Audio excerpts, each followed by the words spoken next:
am shocked. He found out 2 weeks before our wedding and took revenge on our wedding day. Imagine being left on your wedding day at the altar alone, weeping, holding your flower bouquet and looking dumbfounded. You know the kind of feeling you get: pain, sadness, and a whole lot of emotions. It all happened to me in one day. Before you start to feel sympathy for me, it was all my fault, and I should have seen it coming. But fun superseded reality. This happened weeks ago, and up until now, I still feel all the emotions I felt that very day. Hi Redditors, I am Amanda, and I am 24 years old, and I'm going to tell you the story of how I ended up alone at the altar on my wedding day. It's going to be a very long story, so please stay with me till the end. I am an only child and came from a poor family background. We barely had enough to feed on, not to talk of enough to pay for the rent. I managed to get into middle school on a scholarship because of my exceptional brilliance. Whenever I got back from school, I still had to help my parents, particularly my mom. My dad worked as a chauffeur for one of the rich men in our neighborhood, while my mom worked as a maid for the same family. Although I was ashamed of their job, I had no choice but to accept it. I got into a very prestigious high school also on scholarship. I tried grooving along with my classmates at school, but they separated themselves according to status. We had the upper class, middle class, and lower class. Funny enough, I was in the lower class because I got a scholarship and they somehow knew my family background. I tried out all the extracurricular activities, but I wasn't allowed into any of them because of my status. So I decided to be the invisible person all through my senior year, and soon I graduated. When I graduated, I couldn't attend college because of my parents' financial status, so I decided to work as a sales assistant in a clothing store. That was where I met Franklin.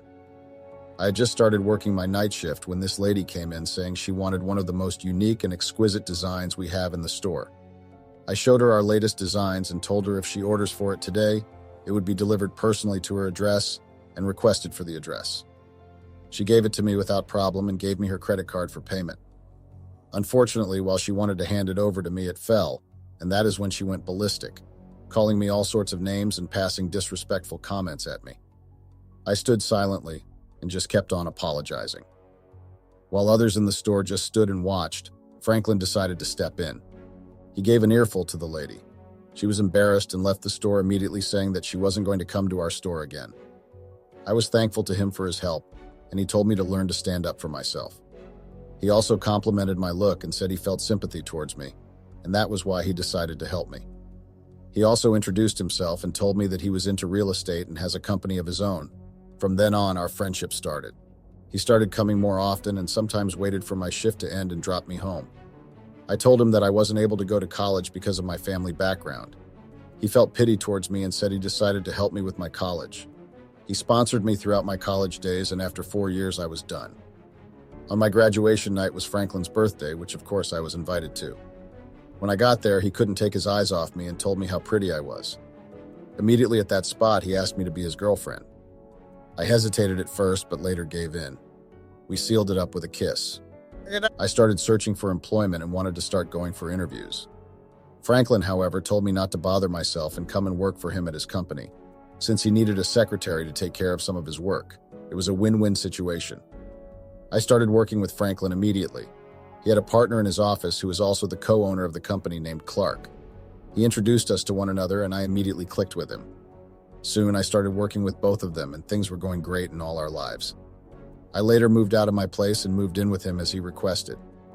But later things became different between us. Franklin had been distant, preoccupied with work and other commitments. I think Clark sensed that something was off because he usually asked us indirectly if we were okay, but we didn't say anything. I think he didn't want to push me to talk or pry into my personal life, so he never actually talked to me personally. Before I knew it, things took a turn for the worse for me, of course. I don't know how it started, but I began having an affair with Clark. Clark was a really good person and he was very friendly. It was easy to vibe with him, and he was the type of friend you would want to keep for a long time. He was the one that greeted me first in the office, and I greeted him back, not knowing his identity. But sometime after, Franklin was the one that introduced us. He told me he was his longtime friend and they started this business together. I smiled at Clark and he smiled back at him. There were times where Franklin usually traveled, and it was just usually Clark coming to the office and we'd greet each other. That was how we started talking. It had started innocently and friendly, though, with a few flirtatious conversations here and there. But soon our relationship turned physical, though it wasn't planned that way. It happened when Franklin decided to go on an impromptu business trip to check on a property and finalize a deal, which he could have assigned another person to do it, but he decided to. When he later left, leaving me alone in the office, I was so annoyed and just engrossed myself in work to forget the pain, but it wasn't enough. I decided to pour it all out over a drink. I decided to go to a bar to get my mind off things. I didn't want to stay alone in the office at home. I felt so lonely and I needed someone to talk to. I racked my brain to see who I would call, but no one came to mind because I didn't have many friends.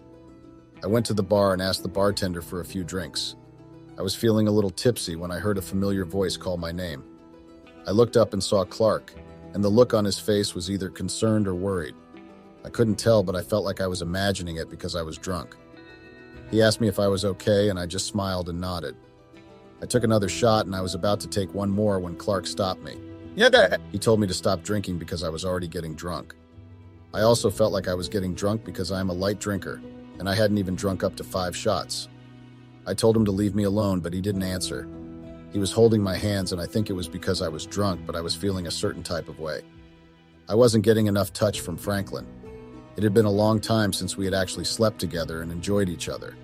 It was either we did nothing at all or a little quickie, but I didn't feel anything.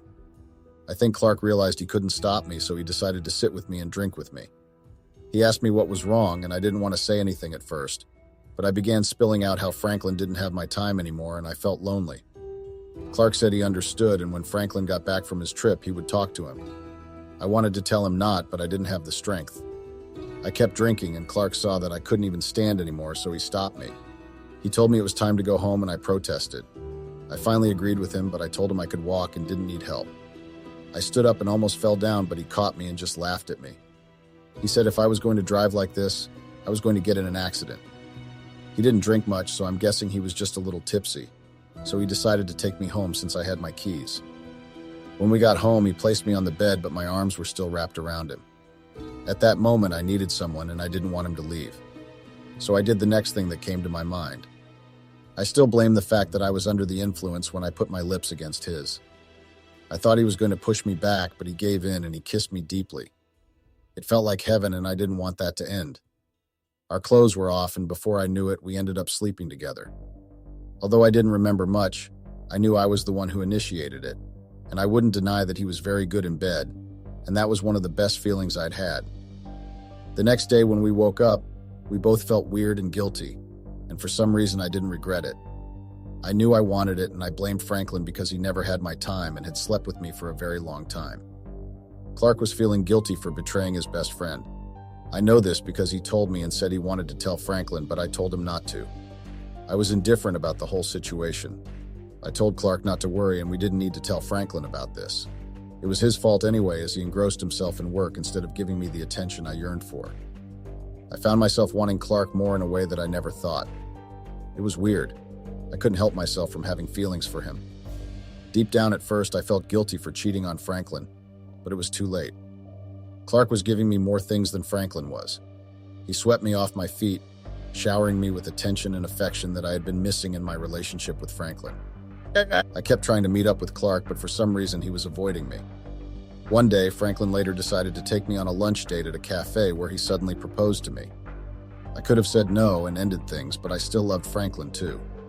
I didn't want things to end, so instead I said yes, and he slipped the ring into my finger while everybody else in the cafe applauded. As we sat back down in awkward silence, my phone buzzed with a message from Clark. I quickly glanced at the screen and felt a rush of excitement at the thought of seeing him later that night. But as I looked up, I saw the confusion in Franklin's eyes, and for a second I felt a wave of guilt washing over me, and felt a lump form in my throat as I struggled to find the right words. But I maintained my composure, and when he asked why my phone buzzed, I told him that it was a text from a friend of mine.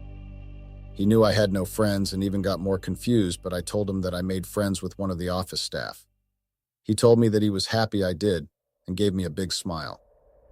That night, I snuck out of the house while Franklin was deep in sleep to meet Clark at a motel not so far from our house. I felt a rush of excitement and fear at the same time as I got closer to the motel, leaving behind a sleeping Franklin, afraid that he might wake up. When I got to Clark, I told him that we had to hurry up as I needed to be back home before Franklin suspects. He said he wanted to apologize, that he had been avoiding me, but he just felt bad betraying his best friend. I told him it was okay and asked him if we could still be a thing because I wanted him, and I knew that with the way he looked at me, he wanted me. I only spent 2 hours with Clark before I went back home, and luckily for me, Franklin never woke up the whole time. I knew that this move was risky, and I had to come up with new excuses for me to sneak out and meet Clark. I wouldn't deny the fact that if I was to choose, I would pick Franklin any time, and Clark was just a fling that I enjoyed sleeping with. We started preparation for the wedding immediately, which was scheduled for the next 2 months. I insisted that we calm down a little and make it 3 months instead, but Franklin said he was in a hurry to make me his wife, not knowing that deep down I was only concerned about my illicit affair. But I didn't stop. Even though I was worried about this, I didn't let it get through me and continued looking for excuses to meet with Clark. I know he still felt guilty that we slept together. He was still trying to avoid me, but I used excuses of meeting with our wedding planner or dress fitting and cake tasting, which Franklin believed without a doubt, to meet with Clark. 2 weeks before the wedding, I went to my dress fitting for the final adjustment before it was going to be delivered, using that moment as a perfect getaway moment. I went to meet Clark at a nearby hotel as we had earlier discussed after my dress fitting. We had fun, and as usual, I slept with him again. He asked if I wasn't even feeling an atom of regret, but I told him I wasn't, and that I feel so happy being with him, unlike being with my would-be husband, and that I was only going to marry him for his money since he lacks passion.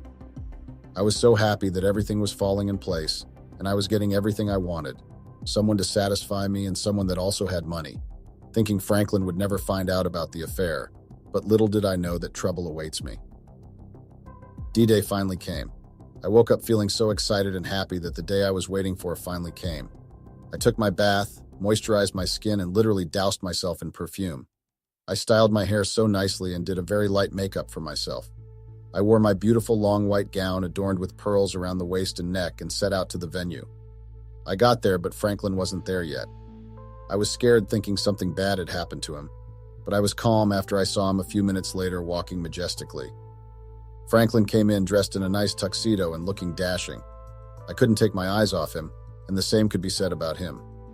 He came closer and whispered to me that I looked so pretty. I smiled and blushed hearing him compliment me. The ceremony started quickly, and when it was time to read the vows and said our I do's, he stopped midway, turned to me and said all the sweet things anyone could say to their love. I felt so happy.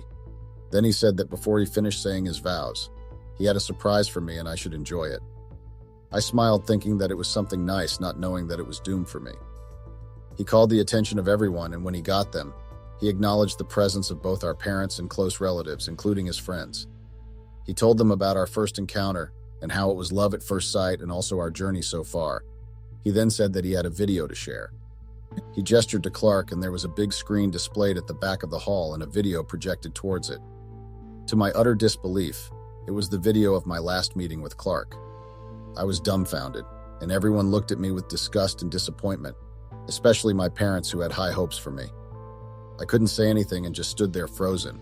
Everyone left in disgust, and when it was the two of us, Franklin told me that he never for once doubted me and always trusted me. But 2 weeks ago, I broke the trust and the respect he had towards me. Apparently, after our last affair, Clark decided that it was high time he told Franklin, as he was feeling uncomfortable with the way we were betraying Franklin with our affair. This happened while I was in the office and they went for property surveying. At first, Franklin was shocked and angry at his friend, but when he realized that I was the one that seduced him before he succumbed, he became easy on him, but he couldn't forgive him completely. He was just happy he came clean.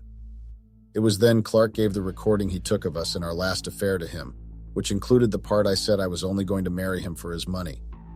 I was shocked at this revelation and looked towards Clark in disbelief. He only looked away and walked out. I would have never thought he could do this to me, but who am I to say that? Because everything he said was true. After revealing this to me, Franklin stormed off feeling so hurt as the betrayal was too much to bear. I was left at the altar crying as I realized that I was so stupid and hurt a poor guy. After all that happened, I didn't know how to face anyone, and I cried at the altar.